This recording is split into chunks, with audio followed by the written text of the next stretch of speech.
신실한 믿음을 지키기 위한 떠남과 뿌리내림. 한마디로 요약하면은요, 디아스포라예요. 디아스포라. 디아스포라라고 하는 단어가 원래는 중립적인 단어였어요. 종교적인 단어, 기독교에서만 사용하는 단어는 아니었는데 언젠가부터 디아스포라 하면은 우리 기독교 안에 신실한 믿음을 지키기 위해서 신앙의 자유를 위해서 떠나고 그 자리에서 낯선 곳이지만 뿌리를 내려가면서 자기 신앙을 지킨 이들, 디아스포라, 그렇게 이야기를 하죠. 위그누가 대표적인 디아스포라 중에 하나예요. 먼저 디아스포라에 대한 이야기들을 조금만 해보죠. 디아스포라가 어떤 의미인가? 디아스포라, 특정 지역 민족이 자의적이나 타의적으로 기존에 살던 땅을 떠나 다른 지역으로 이동하여 집단을 형성하는 것, 사전적인 의미죠. 또는 그러한 집단을 일컫는 말이다. 디아스포라. 디아는요, 찢어지다 라는 뜻이고요. 스포라는 흩어버리다 또는 씨앗을 뿌리다, 이런 뜻을 가지고 있어요. 그래서 요약해 보면은요, 디아스포라 그러면 이산, 분산된 자들이라고 하는 표현도 되고요. 또 하나는 씨 뿌림을 받은 자들이라고 이야기할 수 있어요. 저는 1번보다는 2번이 훨씬 더 좋은 것 같아요. 이산될 수밖에 없는, 분산될 수밖에 없는 상황, 환경이었지만 그러나 그곳에서 깊게 씨를 뿌려서 거기서부터 열매를 맺고 살아가는 자들, 디아스포라, 이렇게 표현할 수 있을 것 같아요. 민들레 홀씨가 그러잖아요. 민들레 어렸을 때 이렇게 훅 불잖아요. 불면은 이게 날아가서 그 바람을 타고 가가지고 그 민들레 홀씨가 앉으면은 거기에서 또 그 노란 꽃을 피워내고. 그래서 제가 이제 이민자로 10여 년을 살았잖아요.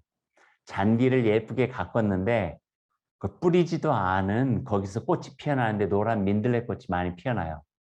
그러니까 백인들은요, 거기 원래 살던 원주민들은 그 민들레를 되게 싫어해요. 왜냐면 잔디가 예쁘게 잘 있는데 거기에 갑자기 비슷한 푸른색이 나다가 노란 꽃이 피우니까 그 때만 되면 그 민들레 캔이라고 아주 열심으로 하죠. 그런데 민들레를 가지고 그 드류 대학의 이종용 교수라고 하는 분이 그 이민자에 대한 이야기를 연결을 시켰어요. 마치 이민자는 민들레와 같아. 그래서 그 바람을 따라서 어쩔 수 없이 그 세상의 바람 속에서 떨어져서 있지만 뿌리를 잘 내려서 거기에서 다시 노란 꽃들을 피운다. 뭐 이런 이야기를 해서 민들레와 같은 이민자, 뭐 이런 신학적인 이야기들을 한 그 책을 읽었어요. 그 책 이름이 마지널리티라고 하는 책이거든요. 주변인들, 뭐 변두리인들인데 우리가 잘 아는 한 분이 그것을 번역을 해가지고 한국에 소개를 했어요. 여러분 아시는지 모르겠어요. 신재식 목사라고 마지널리티, 그분의 스승이에요. 신재식 교수의 스승이 이종용 교수예요. 그래서 그 민들레 신학에 대한 이야기들을 나중에 한번 같이 들어도 참 좋으리라 하는 생각을 해봅니다. 디아스포라예요. 씨 뿌림을 받은 자들. 디아스포라의 역사를 조금 보면은요, 고대 그리스 헬라부터 시작해요. 알렉산더가 정복하고 난 다음에 알렉산더에게는 두 가지의 꿈이 있었어요. 하나는 심포지움, 가르침이에요. 아리스토텔레스의 제자였으니까요. 심포지움을 해가지고 배워야 된다, 가르쳐야 된다. 그래서 헬라의 정신과 철학을 자기가 정복한 나라에다가 뿌리는 것. 여기에 대한 꿈이 하나 있었고요. 또 하나는 김네즘이에요. 운동할 수 있도록. 체력은 국력이다. 그런 의미예요. 그래서 심포지움과 짐네지움, 이거를 두 가지를 알렉산더를 중심으로 해서 헬라 제국이 만들어 가는데, 그러다 보면은 먼저 이걸 습득한 사람들이 곳곳에 가서 살아야 되잖아요. 그래서 그곳에 점령했던 지역에서 자기네들이 원주민 헬라 사람들이 들어가서 그들과 함께 가르치고 배워가지고 헬라 제국화 만들어 나가고, 그래가지고 원래 살고 있었던 그리스, 그 마케도니아에 있었던 사람들을 정복한 나라로 이주시켰어요. 계속 이주시키면서 그곳에서 뿌리 내리고 살면서 헬라 제국화 만들기 위해서. 그것이 디아스포라의 첫 번째 역사라고 말할 수 있어요. 물론 성서로 들어가면은요, 디아스포라의 역사는 아브라함부터 시작해요. 갈대아 우르에서 하란으로, 하란에서 가나안으로. 이주민이죠. 이주민. 나그네, 난민. 난민은 어떻게 난민이 되나? 가나안 땅에 먹고 살 것이 없으니까 먹고 살기 위해서 애굽까지 가잖아요. 이거는 뭐 야곱도 마찬가지였고요. 그리고 예수님도 탄생하고 난 다음에 제일 먼저 나오는 이야기 중에 하나가요. 그 헤롯을 피해 가지고 애굽으로 난민으로 떠나는 이야기예요. 그러니 디아스포라는요. 그 가깝게는 난민, 이주민으로 볼 수 있고요. 또 더 크게는 신앙을 찾기 위해서 자기의 땅을 떠나 가지고 낯선 곳에서 뿌리 내린 사람들. 그래서 디아스포라를 조금 더 공부하고 성서를 공부하면은 우리가 난민을 절대 차별할 수 없어요. 그들을 환대해야 되고 함께 살아갈 수 있도록 돕는 것이 성서적인 정신이라 이야기할 수 있는 거죠. 유대인들도 기원전 6세기 바벨론 포로 시대 때, 그다음에 1세기 신앙의 박해, 유다 전쟁이 일어나고 난 다음에 로마에서 뿔뿔이 흩어질 때, 또 스데반 집사님 순교 당하고 난 다음에 뿔뿔이 흩어질 때, 이런 모든 것들이 다 디아스포라의 역사 속에서 함께 연결되어진 거죠. 그래서 디아스포라 신학적인 관점으로 보지 않으면요, 거기에 대한 이해가 없으면 성서를 이해하기가 힘들어요. 성서는 진짜 어떻게 보면은 아브라함, 역사 시대인 아브라함부터 시작해가지고 마지막 그 서신서에 있는 계시록까지 쭉 디아스포라의 그 역사들이 쭉 기술되어졌다고 해도 과언이 아닐 정도예요. 그리고 프랑스 위그노가 바로 디아스포라예요. 종교개혁이 전 유럽 속에서 이루어졌는데 독일의 종교개혁이나 또 다른 영국의 종교개혁이나 여러 종교개혁도 있었지만 특별히 그 땅에 살지 못하고 그 땅을 떠나서 신앙의 정신들을 지켜야만 했던 특별한 민족이 있다면 둘이에요. 둘. 하나는 프랑스 위그노, 또 하나는 체코 얀 후스의 그 신앙의 후예들, 헤른 후트라고도 이야기하고 모라벤 공동체나 보헤미안 형제단이라고 이야기하는 그들이 또 하나의 그 디아스포라 신앙인들이라고 이야기할 수도 있겠죠. 한번 여러분 관심을 한번 가져보시면은 이번에는 위그노에 대한 이야기를 6주 동안 하는데요. 때가 되면은 한번 야누스의 보헤미안 형제단 이야기들을 하는 것도 굉장히 정말 중요한 우리 신앙의 뿌리들을 가질 수 있을 것 같아요. 그리고 진젤돌프라고 하는 그 독일의 백작을 통해 가지고 만들어졌던 헤론 후트라고 하는 그곳에서 만들어지는 로징이라고 하는 신앙 묵상 기도집이라든지 그런 걸 보면은요. 거기에서 우리들이 좀 배울 수 있는 아주 중요한 교훈들도 참 많이 있거든요. 그리고 연결하자면은 지금 750만의 코리안 디아스포라. 물론 신앙을 위해서 떠난 이들은 아니라 할지라도 민족적인 여러 가지 어려움 속에서 고려인이 되어지고 조선족이 되어지고 또 자이니치가 되어지고 자이니치라고 하는 말을 들어보셨는지 모르겠어요. 제1동포예요. 제1동포. 뭐 개인적인 이야기지만 저희 딸이 자이니치로 석사 논문을 썼어요. 그래서 그 감사하면서 쭉 읽어보면서 가슴이 먹먹했던 적이 있어요. 자이니치 제1동포들이 일제시대 때 그 이전부터 들어가서 살고 있었는데 고향으로 돌아오려고 보니까 남과 북이 나눠져 가지고 이념적 갈등 속에서 남으로도 못 가고 북으로도 못 가고 일본에 주저앉으면서 살아가면서 그 일본의 순혈주의 때문에 민족적인 차별과 혐오 속에서 살아남는 이야기들, 눈물이 없으면 볼 수가 없는 이야기들, 뭐 고려는 아닐까요? 조선족은 아닐까요? 자이니츠는 아닐까요? 근현대 이주민들까지도 다 디아스포라의 역사겠죠. 제가 아직 보지 못했는데 보고 싶은 드라마가 하나가 있어요. 그 드라마의 주제가 자이니치 4대를 엮은 드라마래요. 한 20여 년 동안 작가가 일본에서 취재하고 거기 관심을 갖고 쓴 그 소설, 어떤 역사 소설과 같은 소설을 영화화했는데 여러분 보신 분 있으신지 모르겠어요. 뭔지는 좀 감은 잡으시겠죠? 이거예요. 파친코. 이 드라마는 보고 싶은 드라마에 한번 시간이 되면은 몇 부작인지 모르겠는데 한번 여러분들도 꼭 한번 보시면 좋을 것 같아요. 그래서 일본에 있는 제1 자이니치들이 4대를 취재해가지고 그들의 역사를 통해가지고 한일 간의 관계나 근현대 역사를 이야기했다는데 너무 관심 가고 한번 봐야 되겠다. 꼭 뭐 윤여정 씨를 좋아하고 이민호 남자 배우를 좋아해서가 아니라 한번 그 스토리 한번 여러분 보시고 나중에 한번 이야기하셔도 참 좋겠다는 생각을 했고요. 보고 싶은 책도 하나가 있어요. 얼마 전에 한동대에 계시는 정진우 교수가 쓴 책이에요.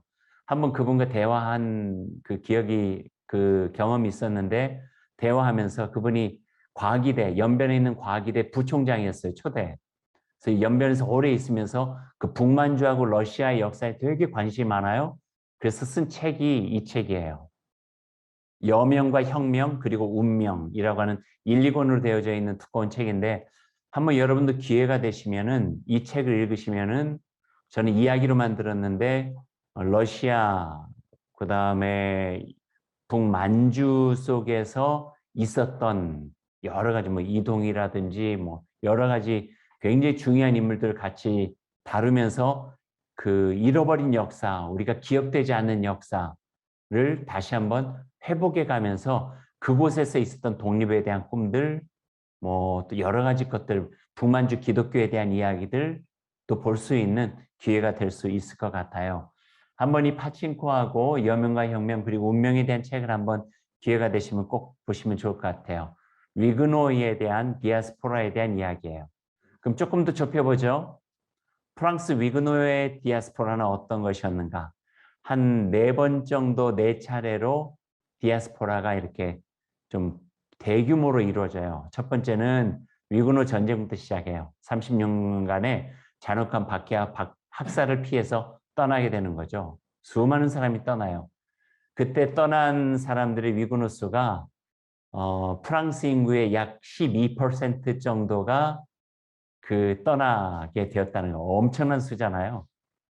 그리고 루이 14세 퐁텐블로 칙령 이후에 디아스포라가 망명이 많아졌고 또 영국, 독일, 스위스, 네덜란드, 남아공, 미주로 디아스포라가 많이 이렇게 흩어지게 되어지는 거예요.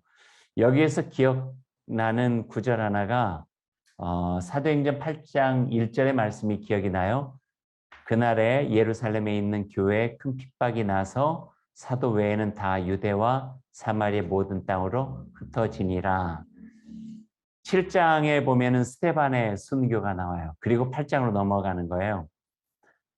저는 이 마지막 사도 외에는 지켜야 되겠다라고 하는 사람들은 떠나지 않고 지키는 거예요. 이게 마치 공사되는 과정 속에 교회를 버리지 않고 순교했던 교회의 지도자들이 생각이 나요. 한 사람이 있다 할지라도 떠날 수 없는 사람을 위해서 나는 강단을 지켜야 되겠습니다. 또는 어떤 장로님들은 이 교회를 내가 지켜야 되겠습니다. 그러면서 마지막에 순교당하고 이런 이야기들. 그날에 예루살렘에 있는 교회에 큰 핍박이 나니 사도 외에는 다 유대와 사마리아 모든 땅으로 흩어지니라. 이것만 보면 가슴 아프잖아요. 근데 8장 이후에 쭉 보면은요. 흩어져서 마치 도망가는 것 같이 느꼈는데 마치 민들레 홀씨처럼 그들이 유대, 사마리아 땅끝에 이르러서 거기서 다시 뿌리를 내리고 거기서 예수 그리스도의 신앙으로 다시 피어나는 것들을 우리가 보게 되거든요. 그러니 하나님을 사랑하는 자는요, 합력해서 선을 이루어 가시는 거예요. 지금 금방 너무나 힘들다고 어렵다고 모든 것들이 실패한 것 같이 보인다고 결코 실패는 아니죠. 그걸 통해서도 하나님께서는 합력하여 선을 이루신다. 이게 믿음이잖아요, 믿음. 그 믿음으로 보면은요, 지금의 실패가 결코 실패가 아니고 지금의 낙심할 수 있는 상황이나 절망할 수 있는 상황이 결코 끝이 아니라 이것을 통해서도 하나님께서는 그 선한 능력과 힘으로 또 다른 하나님의 나라와 하나님의 뜻을 이어갈 수 있게 하신다는 거예요. 그러나 전제 하나님을 향한 그 사랑의 마음을 지니고 있으면 그걸 잃어버리지 않으면 하나님께서 그걸 통해서 하나님의 아름다운 선을 이루어 가신다. 이거 너무너무 중요한 우리에게 귀한 말씀이 되어집니다. 프랑스 위그노가 디아스포라 될 때 선택은 세 개밖에 없었어요. 세 개의 선택지인데 첫 번째는 밖에 속에 남아서 신앙을 지킬 것인가. 떠나지 않는 거죠. 떠나지 않았던 사람들은 대부분 순교하거나 투옥을 많이 당했어요. 그리고 순교하고 투옥당하지 않기 위해서 남쪽으로 내려가서 숨어서 예배를 드리는데 그 교회 이름을 위그노들은 광야교회라고 이야기를 해요. 광야교회. 광야의 벌판에서 예배드리는 위그노들이죠. 많이 모였던 나중에 이야기하지만 두 도시는요. 처참하게 파괴되기도 해요. 두 번째 선택지는요. 개종이에요. 로마 가톨릭으로 개종했어요. 어쩔 수 없죠. 뭐 우리들이 마음으로는 이건 아닌데 라고 하지만 그럴 수밖에 없는 상황 속에서 개종을 하고요. 세 번째가 남아있지도 않고 개종하지도 않고 디아스포라 망명하게 되는 거예요. 난민으로. 국경이 폐쇄 조치 후에 작게는 25만에서 많게는 100만 정도가 디아스포라예요. 그때 그 지도자들 외에는 망명을 못하게 만들었어요. 왜냐하면 가르칠 수 있는 사람은 다 땅 밖으로 내보내고 그 위구노들은 지도자가 없으면은 얼마든지 개종하고 프랑스 국민으로 자기네들의 마음대로 될 수 있겠다 생각해가지고 그 땅을 떠날 수 있는 자격 조건을 리더들만 시킨 거예요. 근데 그럴 수 없잖아요. 위구노 교도들도 같이 도망을 가게 돼요. 가장 많이 사용했던 것이요. 프랑스가 뭐가 유명하죠? 와인.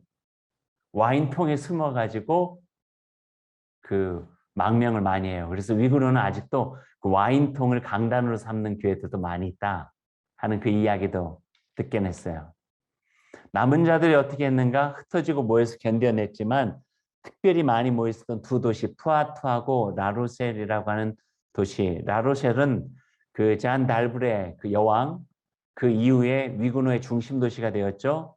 그 척박한 100년간의 핍박 시대 때 푸아투와 라로셀은 완전히 그 초토화될 정도로 힘들어요.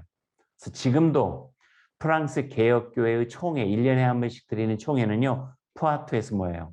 가면 먹을 것도 별로 없고 숙소도 별로 없는데 예전에 자기네들 믿음의 선조들이 얼마나 그곳에서 핍박을 당하고 생명을 잃었는가 그 정신만을 우리들이 지켜야 되겠다고 하는 생각을 가지고 푸아투라고 하는 도시는 지금까지도 개혁교회의 총회를 여는 도시가 되어져요. 기억하는 거죠. 기억.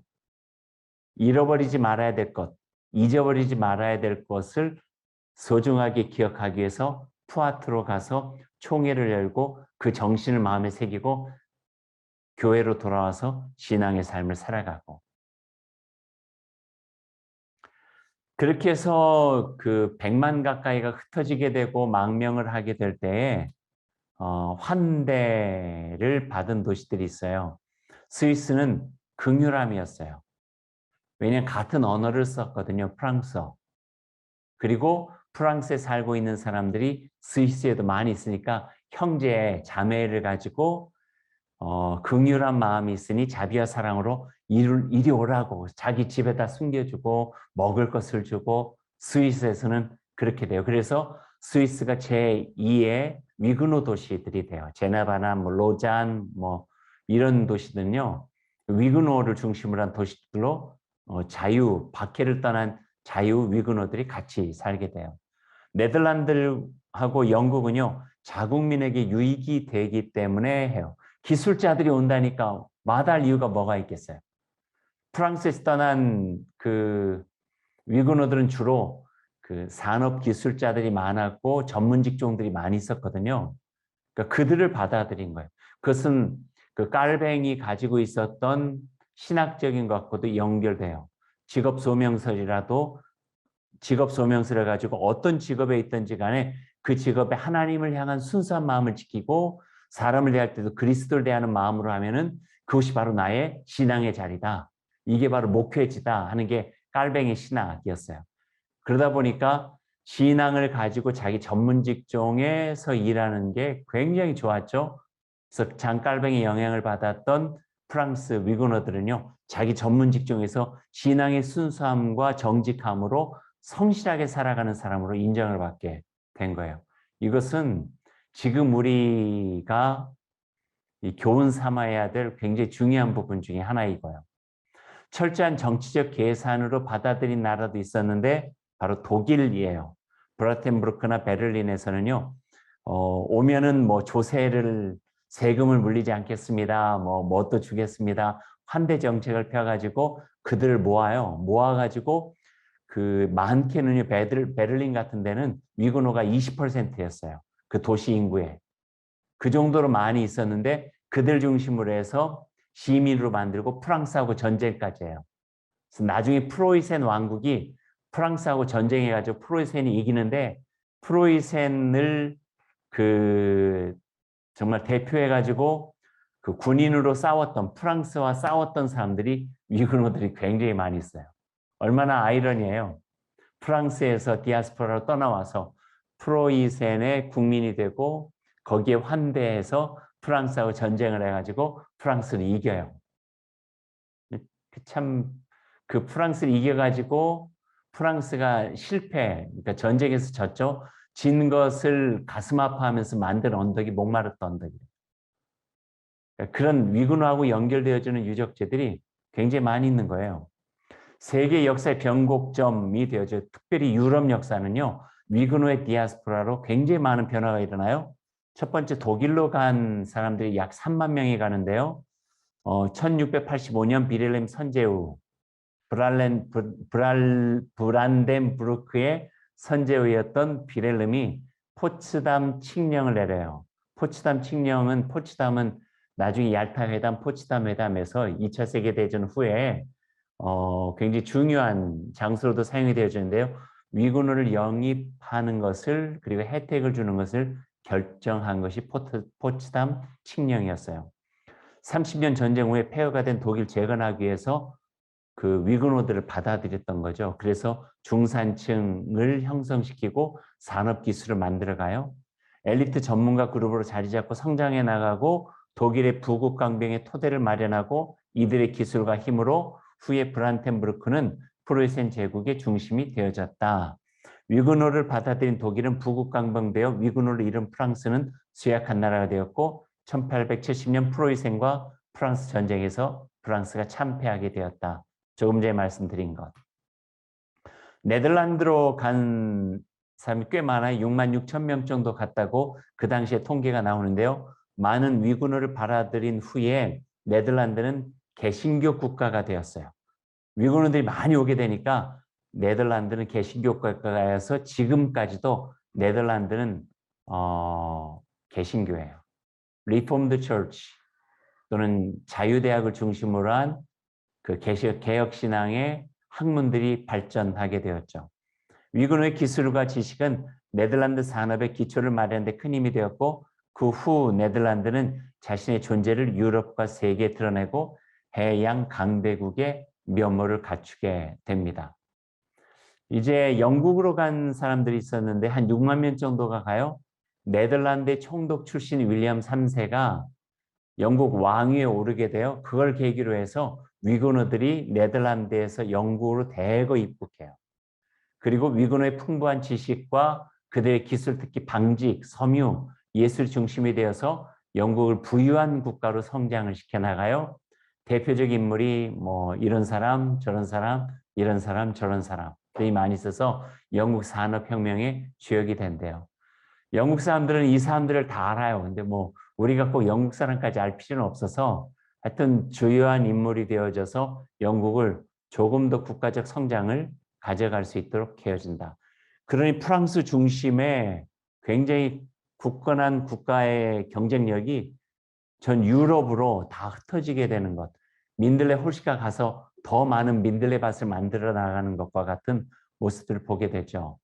스위스로 간 사람들은 그렇게 수는 많지 않았어요. 2만 2천 명. 스위스란 나라가 그렇게 크지 않으니까요. 초기 위근호 망명지였어요. 프랑스어로 동일한 언어를 사용하기 때문에 특별히 위근호 개혁교도들의 지도자가 되었던 기욤 파렐이나 장 깔뱅도 스위스 위근호 망명자였고요. 그들이 자리 잡은 제네바, 로잔, 스트라스부르크 등은 현재 개혁교회 복음의 산실로 역할을 하고 있어요. 로잔은요, 지금도 그 로잔에서 나오는 신학적인 어떤 성명서나 신학적인 내용들은 지금까지도 굉장히 중요하게 읽혀지고 있고, 제네바에는 종교의 모든 에큐메니칼의 아주 중심적인 허브의 역할들을 하고 있고요. 이런 도시들이 바로 스위스가 되어졌죠. 성밀 산업은 예전에 한번 이야기했죠. 스게나 금융 등 디아스포라 위건을 돕는 자선, 사회봉사 기관들도 자리 잡게 되어서 이걸 바탕으로 해서 만들어진 단체가 국제적십자사, 위건호의 후손이었던 앙리 듀랑이 만든 국제적십자사도 있게 되고요. 그래서 위근호를 연구하다 보면은요, 유럽의 어떤 새로운 변곡점을 보게 되어지고 유럽이 새로운 모습으로 재편되어지는 것들도 보게 되어집니다. 기타 두 곳으로 많이 가요. 하나는 남아프리카 공화국이에요. 수는 많잖아요. 1200명 정도가 멀기도 했지만 가요. 네덜란드 위그노들을 중심으로 해서 프렌치 호크라고 하는 프랑스 지역을 만들었고요. 그 네덜란드어를 사용했고 정착하게 되는데 그들이 했던 것은 프랑스 와인이 자기네들이 해왔던 것들 중에서 와이너리 사업을 거기서 많이 해서 지금도 가장 유명한 곳 중에 하나 와인 하면은 바로 남아프리카 공화국의 지금 프렌치 호크 그 지역에서 나오는 와인이래요. 그 와인의 이름 전 세계적으로 유명한 뭐 제가 와인을 잘 모르니까 근데 이 공부하면서 그 굉장히 와인을 좋아하는 사람들이나 그 관심 있는 사람들에게 그 선망 갖고 싶고 먹고 싶고 많은 이런 와인의 이름이 있는데 그게 프렌치 호크 위그노들이 만든 와인이래요. 역사도 엄청나게 오래되겠죠. 근데 와인 이름이 여러분이 들어본 이름이에요. You raise me up. 그러니까 you는 하나님이겠죠. 하나님께서 저희들을 이렇게 세워주십시오. 그래서 You raise me up이라고 하는 아주 유명한 와인이 그 남아공에 있다고 하는 것. 이걸 너무 길게 하면 안 되는데.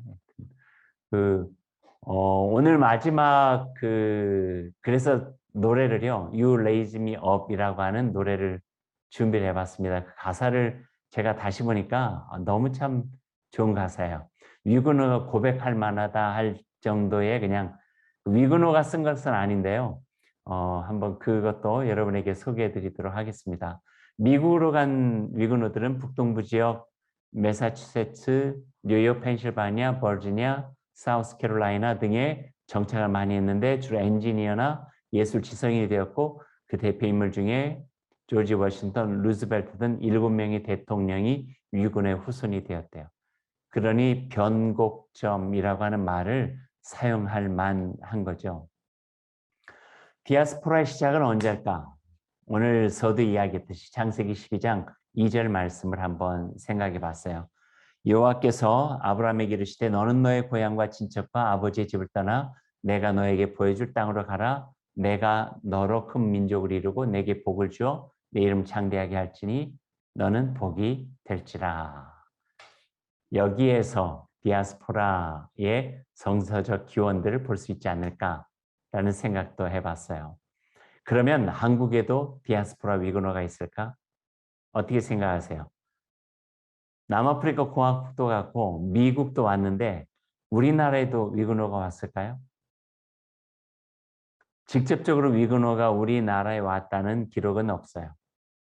그런데 어떻게 보면은요, 이렇게 생각할 수가 있어요. 장깔뱅, 장로교회. 전 세계에서 장로교회가 가장 많고 장로교인이 가장 많은 곳이 우리 대한민국이에요.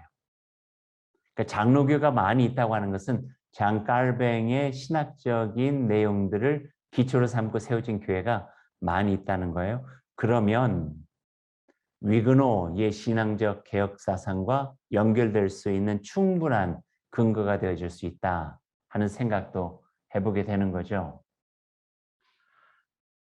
그럼 장 깔벤과 마틴 루터 독일의 종교개혁가는 어떤 게 차이가 있을까? 신학적으로 깊게 들어갈 수 있지만 단순하게 한 가지만 비교하면 마틴 루터 종교개혁가 95개장 반박문은 그 중심 주제가 사람은 어떻게 구원을 받을 수 있는가?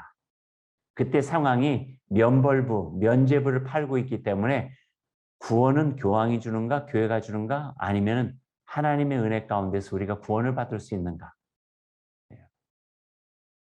사람은 어떻게 구원을 받을 수 있는가가 중심 주제라면 잔 깔뱅, 그러니까 위근호의 종교개혁에 있어서 가장 중요한 건 믿음과 은혜로 구원을 얻은 성도라면 어떻게 살아야 하는가. 삶에 대해서 중심 주제가 있어요. 그래서 직업 소명설이나 또 우리들의 신실한 믿음을 삶으로 표현해 나가는 삶이나 여기에 굉장히 중요한 거예요.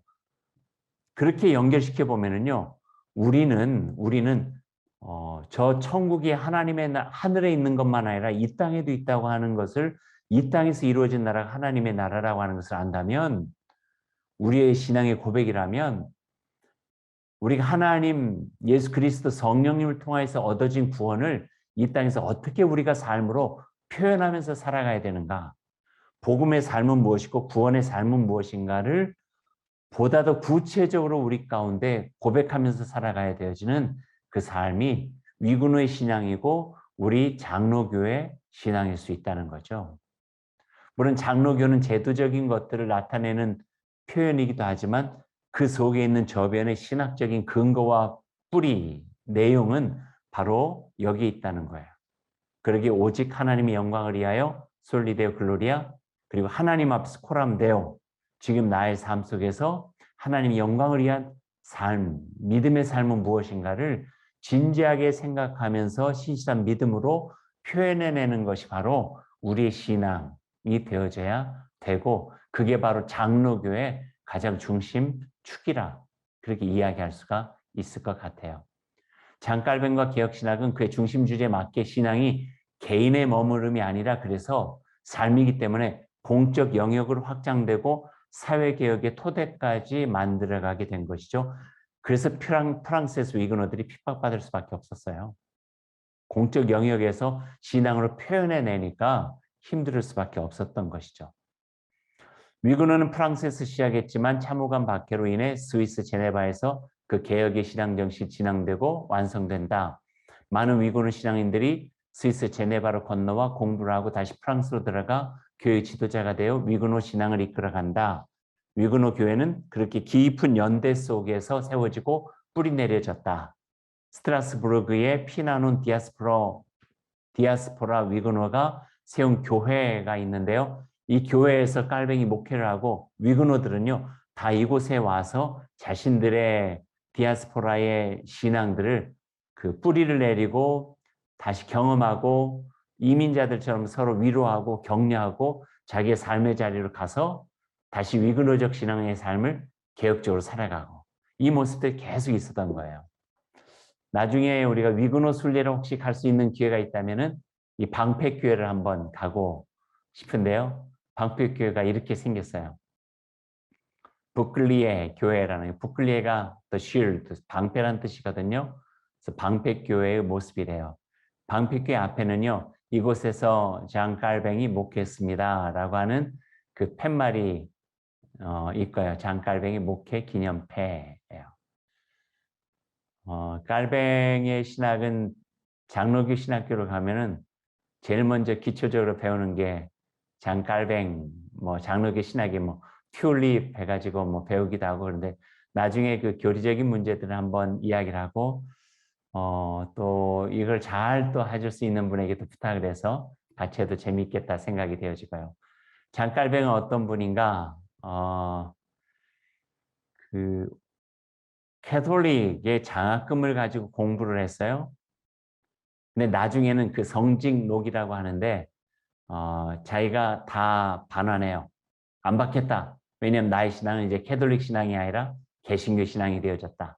신학 공부도 해요. 법학 공부도 해요. 그러면서 자연스럽게 그 개혁 신앙을 가지고 있는 사람에게서 종교개혁 사상을 만나는 거예요. 그러니까 먼저 있었던 그 1세대에 있던 마틴 루터, 장깔뱅을 좀 세분화해서 나눈 사람 종교개혁 2세대라고 이야기를 하거든요. 그러니까 마틴 루터의 종교개혁에서부터 연결되니까요. 1517년에서부터 연결돼가지고 좀 뒤에 연결되니까 한 10년, 20년 후거든요. 그러니까 거기에서 루터주의자들에게 영향을 받아서 위구노 신앙을 만들어가는 과정들을 해요. 그러다가 8살 위인 니콜라 콥을 만나고 니콜라 콥이 파리 대학 학장이 될 때 그 연설문을 써줘요. 연설문을 써주면서부터 그 위그노의 신앙 커밍아웃을 하는 거예요. 그 내용이 이거예요. 주제는 심령이 가는 자는 복이 있나니였고요. 구원은 사람의 행위가 아니라 하나님께로부터 오는 은혜의 선물이기에 지금의 교회는 바르게 개혁되어져야 된다. 이게 파리 대학 학장 취임 연설, 니콜라 콥의 연설문에다가 적었어요. 발칵 뒤집혔죠. 그래가지고 이거 누가 적었냐? 연설문 기초한 사람이 누구야? 그래서 니콜라 콥하고 장 깔뱅이 이제 고소가 되는 거예요. 수배가 되어져 가지고 밤에 담을 넘어가지고 마치 바울 사도처럼 스위스로 도망가 버리고 망한 거예요. 그래서 망명자의 생활을 할 수밖에 없었던 거죠. 그래서 망명하면서 자크 르페브르 데탈프도 만나고 뭐 여기에서 많은 사람들을 만나 가지고 종교 개혁적 위구노 신앙의 바탕을 만들어 가요. 변곡점 두 번째는 아까도 이야기를 했지만 하나님을 사랑하는 마음, 신실한 믿음에 대한 마음이 지니고 있으면요. 그 상황이 어떠되든지 간에 그 상황을 통해서 역전시켜가는 하나님의 선한 힘이 있다는 거예요. 망명자일 수 있는 도망자의 신세였던 장 깔뱅, 기욤 파레를 만나게 하고 거기에서 위구노 신앙, 개혁교 신앙을 바탕을 만들고 거기서 새로운 위구노 신앙으로 다시 프랑스에다 넣어서 개혁교를 만들어가는, 교회를 개혁해 나가는 일들을 하게 되는 거죠. 장 깔뱅이에요.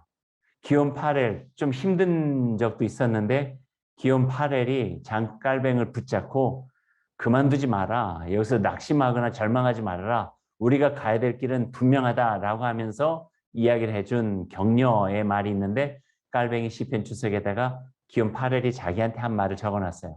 기욤 파렐이 한 말은 간곡한 경고가 아니라 무시무시한 저주로 나를 제네바에 붙들어 두었다. 일을 하지 않으면 너 저주받을 거야. 그랬다는 거예요. 이 길이 참된 길이고 옳은 길인데 왜 이 길 가지 않으려고 해? 두렵고 불안하고 겁나더라도 우리가 가야 될 길은 이 길이고 하나님께서 함께 주시는 길이야.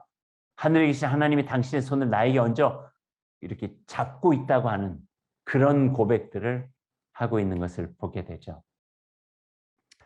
그래서 장깔뱅이 마지막에 쓴 책에 이렇게 강조해 즉각적으로 신실하게 나 자신의 주인이 내가 아님을 알게 나의 심장을 도려내어 희생제물로 주님께 바칩니다.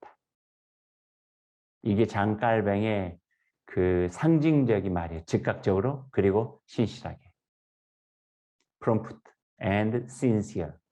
즉각적으로 신실하게 내 마음에 있다면 마치 제가 잘 쓰는 말로 하면은 영적 민감함과 삶의 기민함. 영적으로 하나님께서 깨닫게 하셨으면 내 삶의 기민함으로 그것을 실천적으로 옮겨야 된다는 거죠.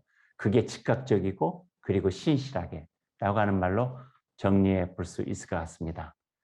맺은 말. 우리의 신앙은 언제 어느 때 어떤 상황에 처할지 모릅니다. 그러기에 늘 하나님 앞에서 그분의 영광을 위하여 살아가는 그 소중한 마음은 지키며 살겠다는 마음을 지녀야 합니다. 그런 마음은 자연스럽게 되는 것이 아니라 신실한 믿음의 훈련을 통해서 이루어지기에 지금 우리의 삶의 자리를 신실한 믿음으로 지켜가기 바랍니다. 여러분의 삶에 주님의 선한 힘이 함께 하시기를 빕니다. 이게 오늘 전체적인 것들을 맺으면서 여러분과 함께 나누고 싶은 말씀이었습니다.